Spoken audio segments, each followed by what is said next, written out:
Bien, pues muchas gracias por continuar con nosotros en este importante evento académico del Colegio de Ginecología y Obstetricia de Monterrey. En esta última sección le cedo la palabra al doctor Raúl Mata, quien será el coordinador de esta parte del evento. Adelante, doctor Raúl Mata. Gracias. Antes de continuar con la siguiente charla, quiero informarles que el link para el examen se pondrá nuevamente al final del evento para que ustedes estén al pendiente de eso y puedan tener acceso al examen. Hemos tenido durante la mañana emergentes de muy buenos resultados y esto no es la excepción. La doctora San Juanita Ibet no puede estar con nosotros por causas de fuerza mayor y la plática de mamografía y resonancia magnética en la paciente climatérica la dará la doctora Lourdes Hernández. Me voy a permitir dar unos datos rápidos de la doctora. Ella es la doctora Lourdes Hernández Beltrán, es médico radiólogo egresada del UMAE 25 del IMSS y radiología oncológica e imagen mamaria del Instituto Nacional de Cancerología. Actualmente ella labora en el Centro de Radiodiagnóstico e Imagen Monterrey, Nuevo León. Ella nos hablará de mamografía y resonancia magnética en la paciente climatérica. Doctora. Adelante. Quisiera, antes de empezar, voy a comentarles cómo va a ser la plática, cómo va estructurada la plática. Vamos a hablar algo de lo que es la mamografía, de detección y diagnóstico, además de unos aspectos de resonancia en las pacientes posmenopáusicas y cuáles son las indicaciones, así como la utilidad de este estudio y las correlaciones entre los diferentes estudios, ya sea también con el ultrasonido en algunas pacientes cuando se requiera hacer. Sabemos que la mamografía continúa siendo el método de elección en la detección del cáncer de mama y en forma general podemos mencionar que la mamografía se puede empezar a realizar a partir de los 40 años y en adelante, pero también en forma especial en pacientes que tienen factores de riesgo se puede empezar a realizar antes de esta fecha dependiendo de los factores de riesgo que presente la paciente. Sabemos que las pacientes en el rango de 40 a 49 años presentan un aumento o una mama con una densidad más alta, lo cual puede determinar o disminuirnos la sensibilidad de la detección del cáncer de mama por la sobreposición de tejidos, lo que no pasa en las pacientes de mayor edad en la cual la sensibilidad de la mamografía aumenta por la mayor sustitución grasa del tejido o del componente glandular, lo que nos puede redundar en una detección temprana o de cánceres más pequeños y un impacto en la reducción de la mortalidad de estas pacientes. Cabe recordar que un número importante de pacientes o que mujeres que tienen SEA de mama no cuentan con factores de riesgo. Como vemos en estas proyecciones encéfalo-caudal, la primera del lado izquierdo de ustedes es una mamografía digital en 2D, en la cual vemos que la mama tiene una alta densidad y tiene un patrón tipo D. Esto quiere decir que la mama tiene un alto componente glandular arriba del 75%. Esto hace que sea más difícil la visualización de lesiones subyacentes, pero en este caso, en su parte interna de la mama, o sea, hacia la parte inferior de la imagen, podemos ver una zona de distorsión mejor vista en los cortes de tomosíntesis, que es la segunda imagen, en la cual nos quita el tejido que está adyacente y podemos tener una mejor visualización de las lesiones, como en este cono de magnificación, en la cual vemos que hay distorsión y hay un nódulo central especulado. Entonces, como ya les comentaba, el aumento o la densidad mamaria alta es una limitante en la visualización de lesiones, sobre todo en las pacientes más jóvenes. Hay que hacer, cuando vemos este tipo de lesiones, un estudio complementario. Idealmente, o por lo más común, es el ultrasonido, en el cual vemos que hay una zona de distorsión asociado a la presencia de un nódulo hipoecoico, el cual es irregular, causa distorsión del tejido mamario y muestra una sombra acústica posterior.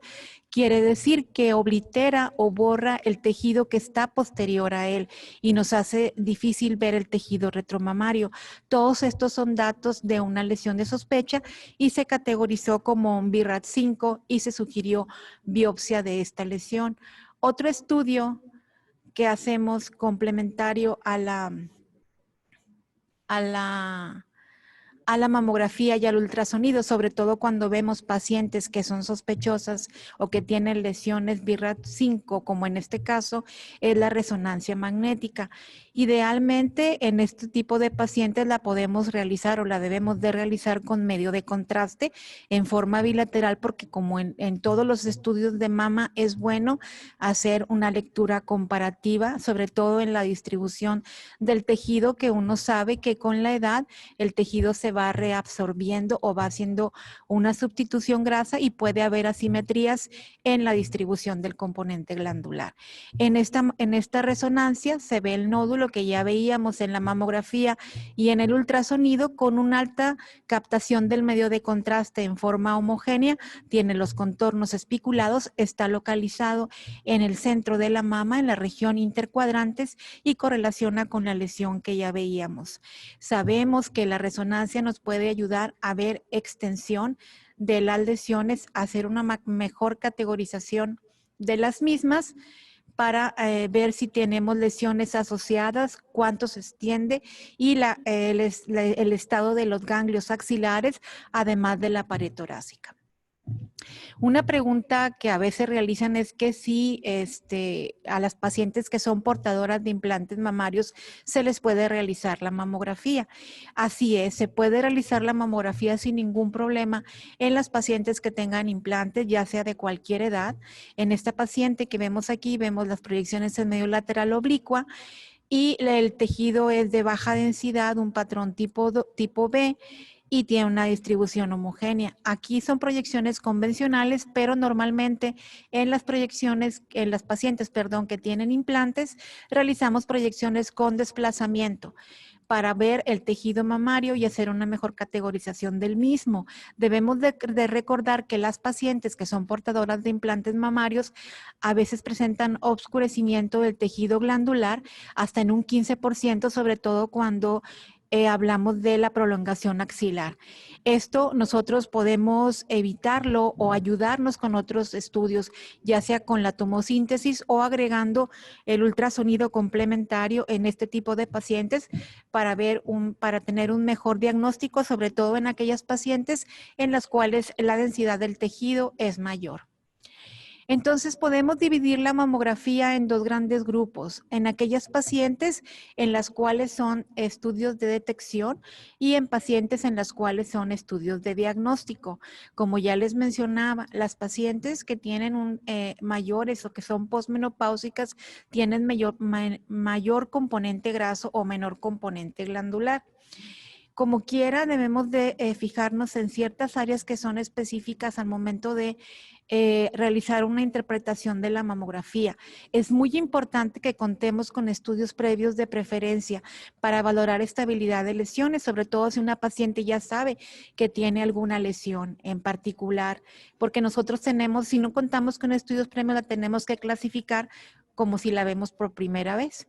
Entonces es muy importante. Idealmente deberíamos de contar con estudios hasta de 5 años anteriores para valorar la estabilidad de las lesiones. ¿Por qué?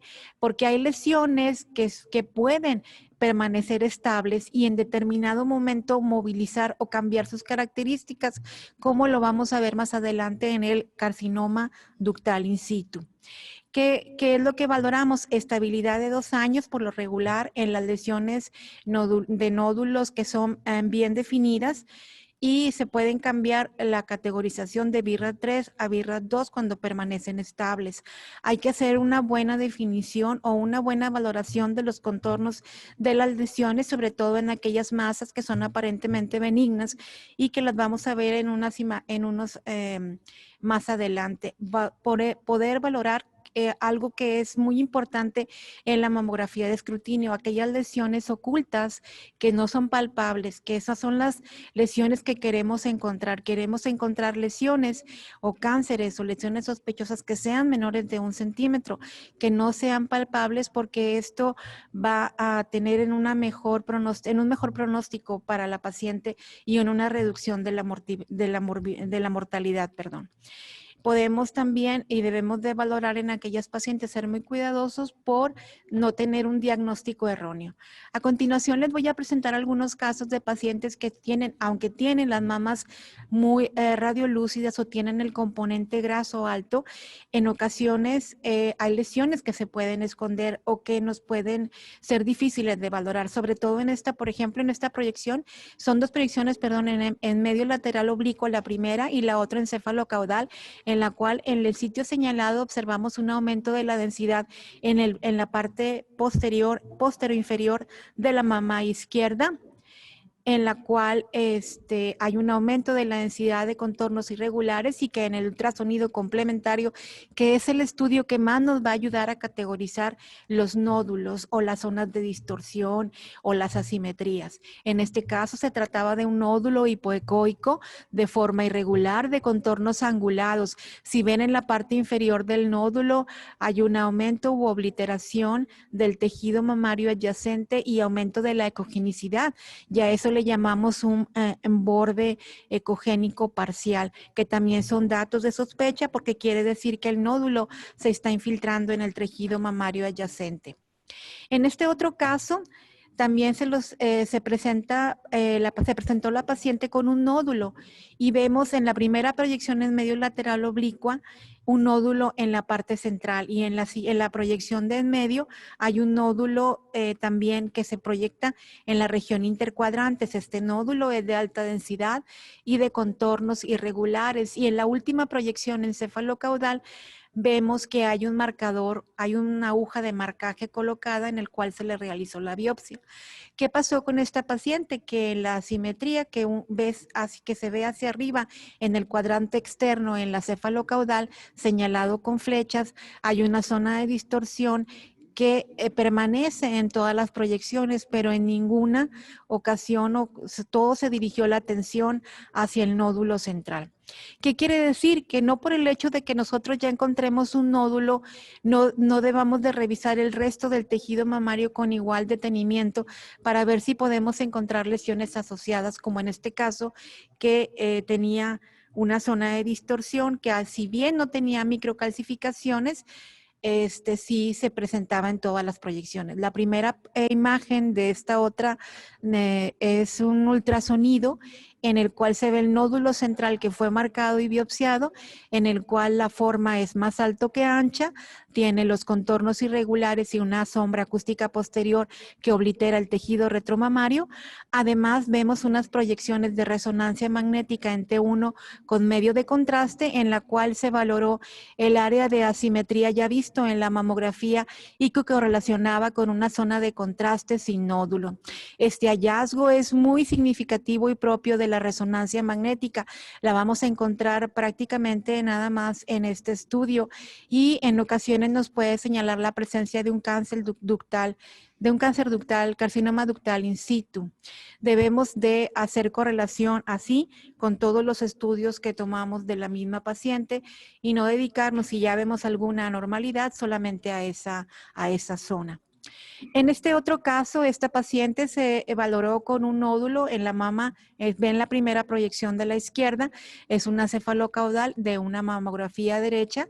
En la parte inferior está señalado un nódulo de contornos regulares, en el cual se categorizó como IBIRRAD 3. ¿Qué quiere decir? Que los bordes probablemente no fueron bien valorados. Y al venir a su control a los 6 meses, el nódulo aumentó hasta 3 veces su tamaño.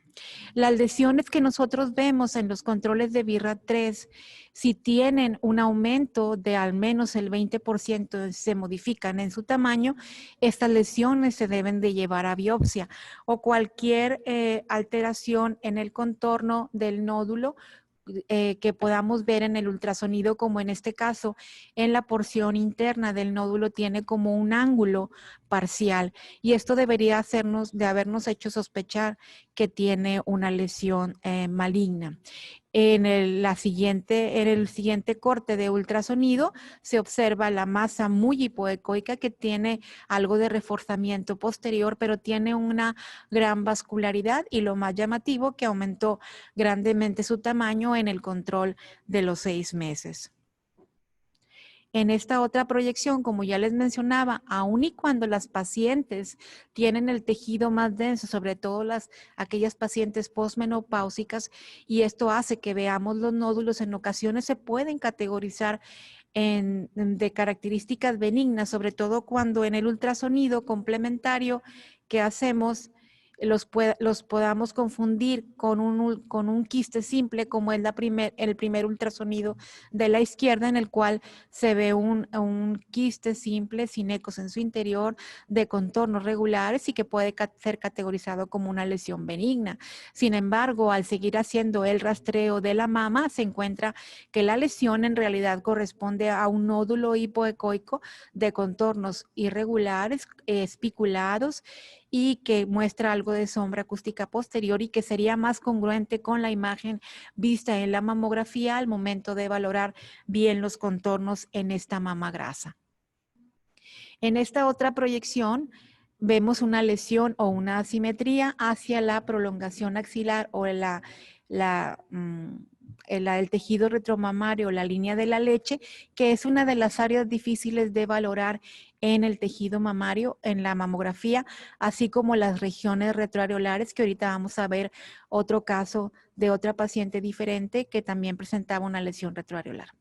En esta paciente se observó una asimetría en la parte superior, que es la medio lateral oblicua, la primera imagen, y en la segunda imagen se observa que esta se proyecta hacia la porción más lateral de la mama, y en el cono de compresión que se realiza se ven que esta asimetría, no desaparece y se observan sus contornos anteriores muy irregulares. Se decidió y se mandó a biopsia y fue un carcinoma infiltrante ductal. Esta es la paciente que les comentaba que tiene una lesión retroareolar.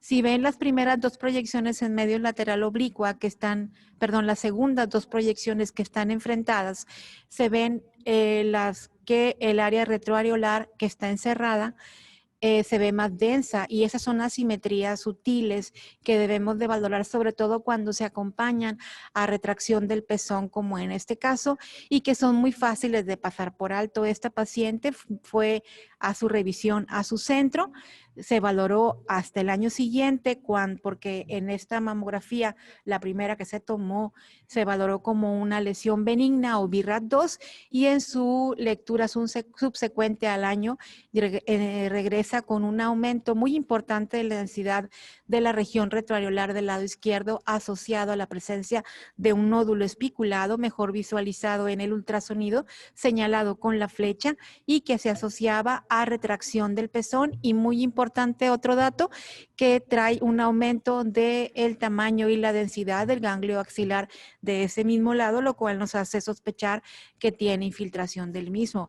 A partir de la mamografía podemos empezar a valorar los ganglios axilares en aquellas pacientes que vemos lesiones sospechosas. Sin embargo, el ultrasonido es una mejor herramienta para valorar cambios sutiles en los ganglios axilares, de un lado en el cual veamos que hay una lesión sospechosa, y que esto sería una obliteración del centro radiolúcido o ecogénico del ganglio, y con engrosamientos corticales excéntricos que son mucho mejor valorados en el ultrasonido.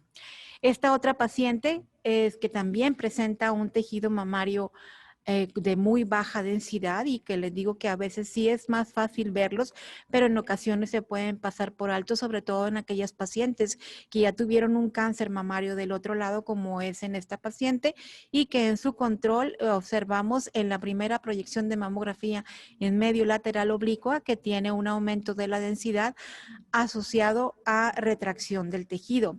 Las asimetrías tienen un mayor grado de sospecha cuando se asocian a microcalcificaciones presentes en la asimetría focal o a distorsión del tejido mamario. En esta paciente se agregó en la proyección inferior de en medio un ultrasonido complementario en el cual se corrobora la presencia de un nódulo hipoecoico y de contornos irregulares, además de que se adquirió una proyecciones en resonancia magnética en cortes axiales con T1,5 de contraste con supresión grasa, en la cual es mucho más fácil ver el área de contorno contraste, que contrasta en la parte interna de la mama izquierda, que correlaciona con el hallazgo en la mamografía y en el ultrasonido. Y esto fue que también del otro lado tenía una lesión infiltrante, ductal infiltrante. Un hallazgo muy importante en los estudios de mamografía, independientemente de que la paciente sea con una mama muy densa o tenga una mama grasa, son las microcalcificaciones que en ocasiones pueden ser difíciles de valorar. Hay microcalcificaciones que son de alta sospecha o que son sospechosas y que se pueden clasificar así.